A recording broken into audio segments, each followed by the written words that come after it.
ทับยังไปบ่ได้ดอกคนยังถ่ายรูปอยู่เอาให้ยายน้องพี่น้องเหรอท่านแม่ทัพภาคที่2จ้ะโอ้ยเห็นตัวจริงเหรอจ้ะเห็นตัวจริงแล้วอันนี้พี่ๆน้องๆจ้ะที่มาต้อนรับนายกกับแม่ทัพโอ้สั่นมือสั่น แกเห็นทันแม่ทัพรู้สึกกับมือสั่นเห็นแต่ในโทรทัศน์ไม่ได้กลัวคำนี้แล้วเห็นสี่ลายนี่ตัวจริงเหรอจ๊ะเห็นสี่ลายเนี่ยยายดีใจ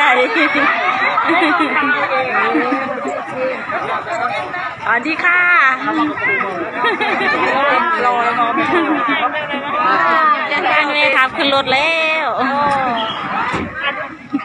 เราก็เป็นดีใจดีใจไม่ไหวค่ะดีค่ะสู้ค่ะโอ้ยอยู่ดีเองค่ะความสุขมากเลยโอ้ยไปแล้ว1392นะคะเลยออกวันนี้แหละโอ้ยตัวจริงหล่อ